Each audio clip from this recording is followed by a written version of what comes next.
जय देवा जय देवा जय देवा जय देवा जय शिव मार्तंडा.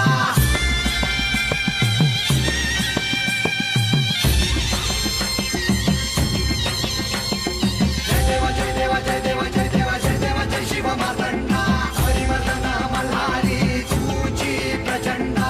अगडदुम नगारा सोन्याची जेजुरी देव गेले जेजुरा निळा घोडा.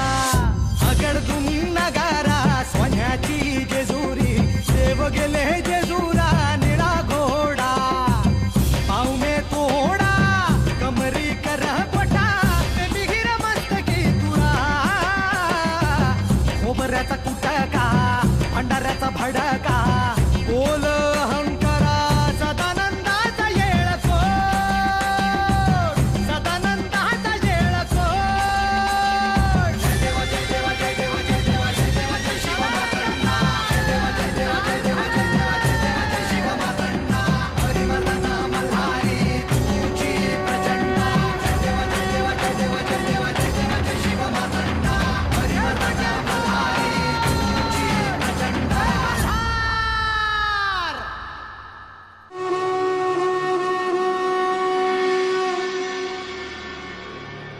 देवा, आपण म्हाळसा देवींना असं वचन कसं दिलं? प्रधानजी, माझ्याकडे दुसरा पर्याय नव्हता.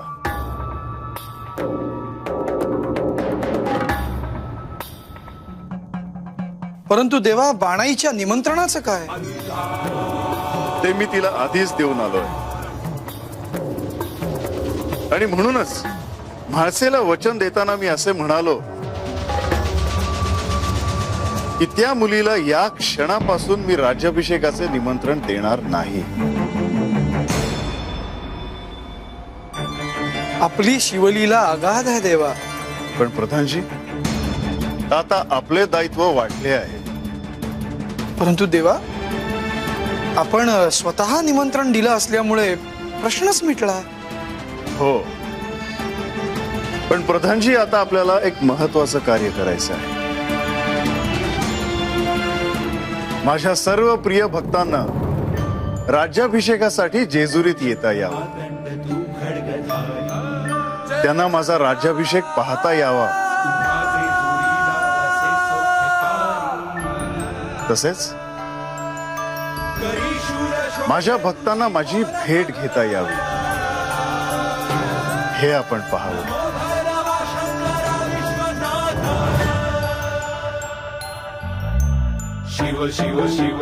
देवा, आपण काय सांगता आहात ते कळलं मला.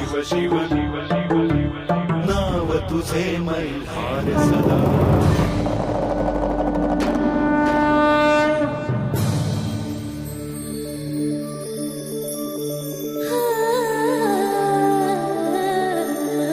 म्हाळसा, तुम्ही काय करत आहात? राज्याभिषेकाची काय तयारी झाली आहे आणि काय बाकी आहे याचाच विचार करत होते. मला करण्यासारखे काही असेल तर सांगा, मी करेन. हो, नक्की सांगेन. सगळी पूर्वतयारी आपण मिळूनच करायची आहे. परंतु एक चांगला बदल दिसतो आहे. काय? चेहरा खुलला आहे तुमचा. मग आता ह्यानंतर घास भरवण्याचा कार्यक्रम आम्हाला पुन्हा कधी पाहायला मिळणार? तरी मी ह्यांना सांगितलं होतं सर्वांसमक्ष घास भरवू नका म्हणून. अशाच आनंदी राहा. आनंदी असलात की किती सुंदर दिसता तुम्ही. मलाही मनात राग ठेवायला आवडत नाही, पण कारणच तशी आहेत. आता त्या मुलीला राज्याभिषेकाचे निमंत्रण देणार नाही असे वचन यांनी मला दिले आहे.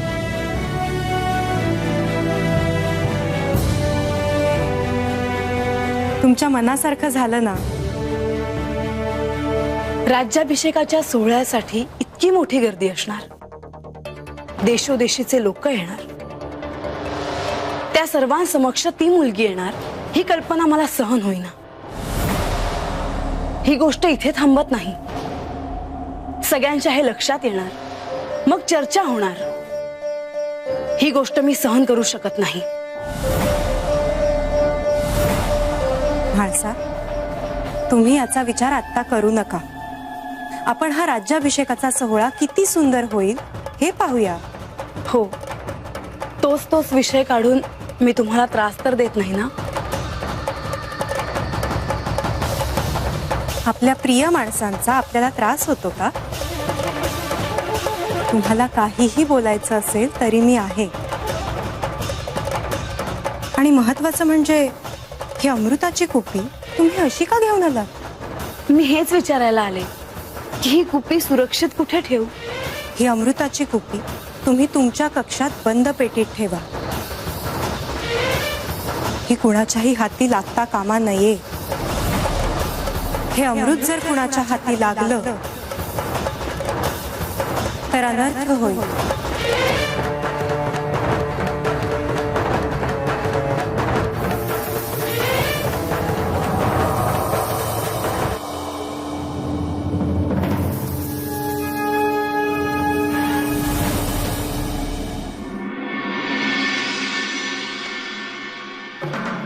बानू, तुझी हाक माझ्यापर्यंत पोहोचली आणि मला यावंच लागलं.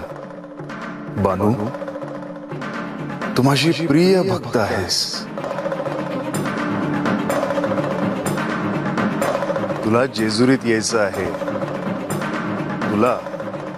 मला जेजुरीत गडावर भेटायचं आहे.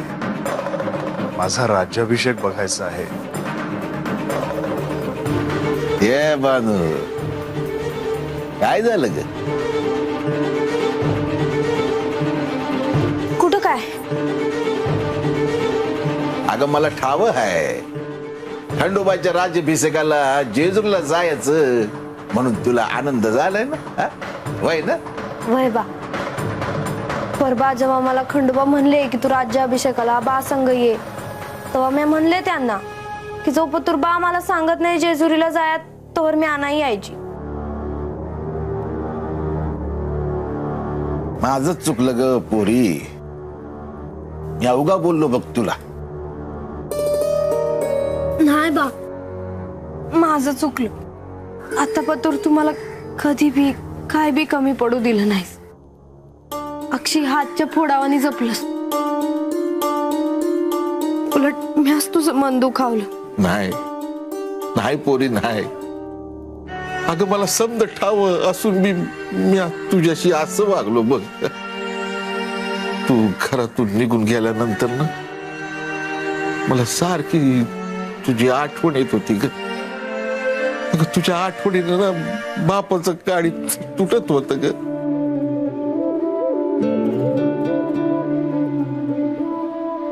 माझी पोरगी माझ्यावर रागून घरातून निघून गेली आहे. आता माझी पोरगी कधी येणार का नाही याचं भ्या वाटलं बघ मला. आणि बानू, अशातच खंडोबानं दर्शन दिलं बघ मला. अरे काय सांगतोयस बा? खंडोबा आपल्या घरला आलं होतं? वय पोरी, अगं प्रत्यक्ष खंडोबा माझ्या समोर होती. त्यांच्या पायात तोडा, डोक्यावर पगडी, त्यावर चंद्र, कपाळाला भंडारा. त्यांचं ते शांत आणि हसर रूप पाहून ते माझं हात येत ना असं जोडलं गेलं बघ. मी पाय पडलो त्यांच्या. याच मला म्हणले की बानू संघ राज्याभिषेकाला जेजूरला ये म्हणून. हे पोरी, अगं तुझ्यामुळे मला खंडोबाचं दर्शन झालं बघ. तुझं देणं मी कसं फेडू ग? अरे असं नको बोलूस बा. तूच माझ्यासाठी लई केलं आहेस बघ. उलट माझंच नशीब चांगलं म्हणून मला तुझ्यासारखा बा मिळाला. तू माझी इतकी काळजी घेतोय. पोरी, खरंच भाग्यवान आहेस तू. अगं खंडोबा संगीत तुझं लगीन होणार आहे. लय भाग्याचेच बघ तू. बा, तुला एक ठाव आहे का? काय? अरे महाराज मला म्हणले की हळदीचं शिवलिंग म्हणजे खंडोबा आणि खंडोबा म्हणजेच महादेव.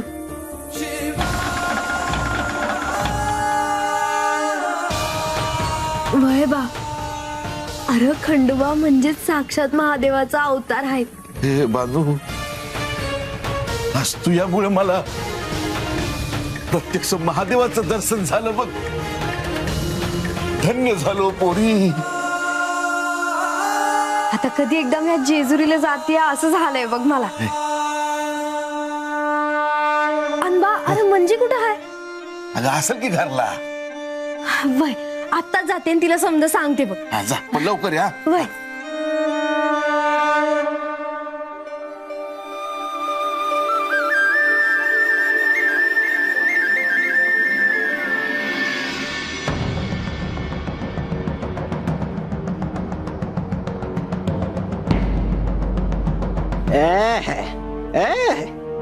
लई खुदू खुदू हसतीय. काय झालं मला तरी सांग की. म्हणजे मला बी बरं वाटेल ग म्हणून म्हणलं. काय काम धाम नसलच दुसरं. उगा येणारा जाणाऱ्याला थांबी येऊन चौकशा करत बस.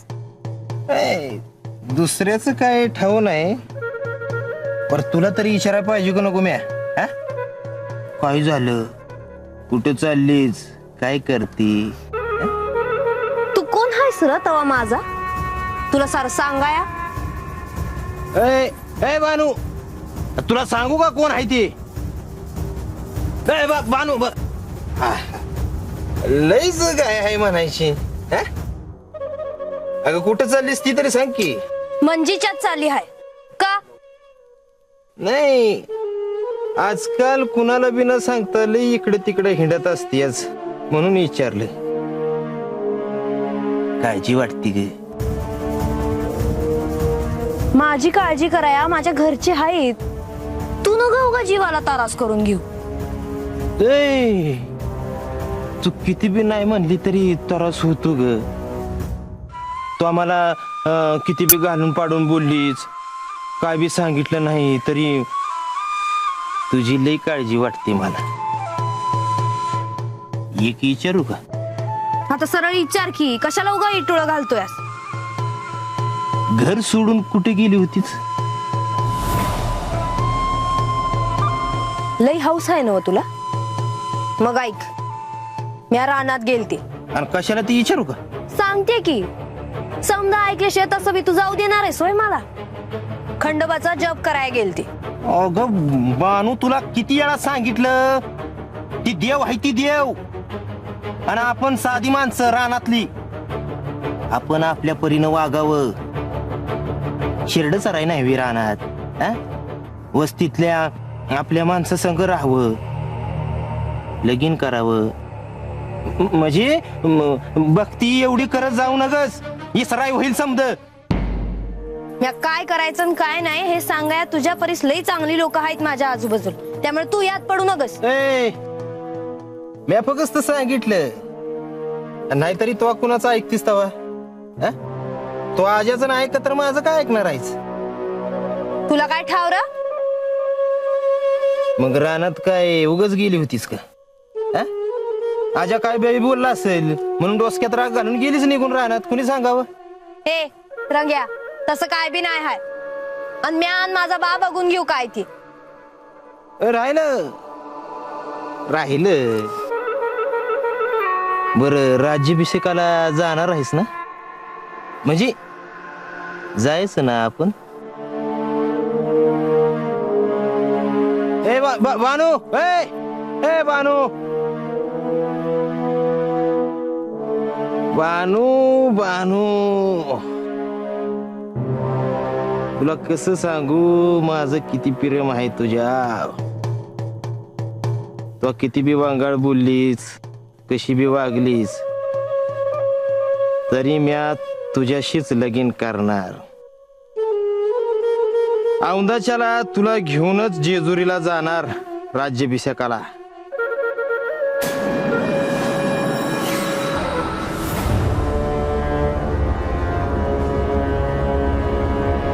देवा, आपण बाणाईला भेटलात आणि तिला जेजुरी गडावर येण्याचं निमंत्रण दिलं. तिकडे म्हाळसा देवींनी आपल्याकडे वचन मागितलं की आपण त्या मुलीला राज्याभिषेकासाठी निमंत्रण पाठवणार नाही. निमंत्रण त्या क्षणापासून जाणार नाही असं वचन आपण दिलं. हो, पण पेच कुठे आहे? देवा, तुमच्या प्रिय भक्तांना निमंत्रण जातील आणि ते जेजुरी गडावर येतील असं पहा, हे जेव्हा तुम्ही मला सांगितलं, पेच तिथे आहे. हो, आणि त्यांची आणि माझी भेट सुद्धा व्हायला हवी. आणि प्रधानजी, हे सर्व कसं घडून आणायचं हे तुमचे कौशल्य आहे. देवा, मी या साम्राज्याचा प्रधान जरी असलो तरी म्हाळसा देवींचा बंधू देखील आहे. म्हाळसा देवींनी जर का मला सांगितलं की ती मुलगी इथे येता कामा नये, तर परिस्थिती कठीण होईल देवा. प्रधानजी, मी म्हाळसेला वचन दिलं असल्यामुळे ती आता निर्धास्त आहे. तिला तर असेच वाटते आहे की ती मुलगी आता इथे येणार नाही. प्रधानजी, मी तरी काय करणार?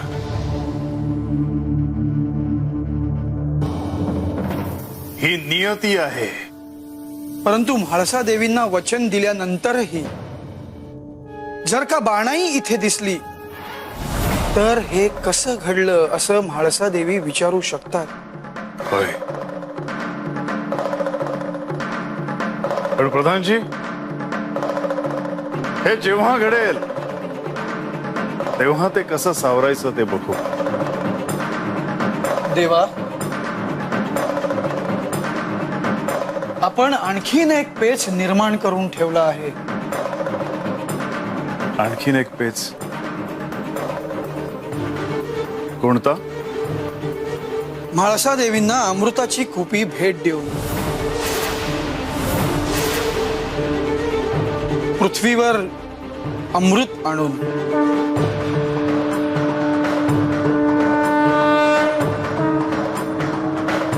पण हे तर मला अपेक्षितच होतं. त्या अमृतासाठी कुंभक जागा झाला आहे. आणि केवळ कुंभकच नाही देवा, तर पूर्ण दैत्य कुळ त्या अमृतासाठी जाग झालं आहे. केवळ कुंभकच नाही देवा, तर पूर्ण दैत्य कुळ त्या अमृतासाठी जाग झालं आहे. पण प्रधानजी, कुंभक काहीच करू शकणार नाही. होय देवा, परंतु विवाह सोहळ्याच्या दिवशी देखील कुंभकाने सुवर्ण दर्पण चोरण्याचा प्रयत्न केला होता. जरा दुर्लक्ष झालं असतं तर तो सुवर्ण दर्पण चोरीला गेला असता. मी म्हाळसेला अमृत सुरक्षित ठेवायला सांगतो. एक गोष्ट मात्र निश्चित आहे देवा,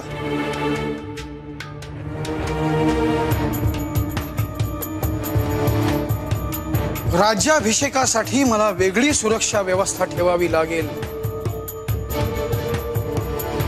कारण काहीही झालं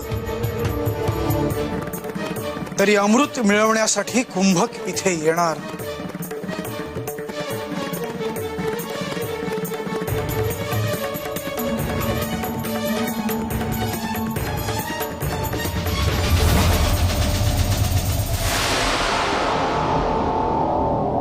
आचार्य, तुम्ही माझ्यावर जो विश्वास दाखवला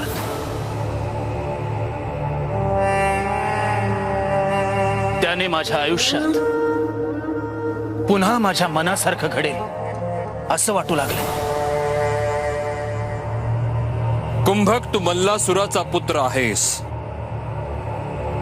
मल्ल ज्याने इंद्रालाही सेवक बनवलं होतं, त्रिखंडात ज्याचं राज्य होतं, शिवाय दैत्य कुळाचं नेतृत्व करण्याची तुझ्यात क्षमता आहे, म्हणून मी तुझ्यावर विश्वास दाखवला. कुंभक, आचार्य, जेव्हापासून तुम्ही सांगितलंय की जेजुरीत अमृत प्रकट झालंय तेव्हापासून माझं चित्त स्थाऱ्यावरलंय. थोडा धीर धर कुंभक. तुला अमृत देऊन अमरत्व मिळवून देईन, तेव्हाच मी स्वस्थ बसेन.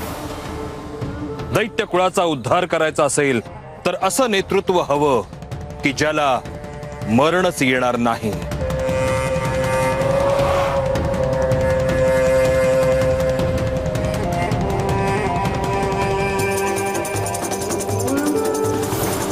मी आपला ऋणी राहीन आचार्य, पण माझ्या मनात एक शंका आहे.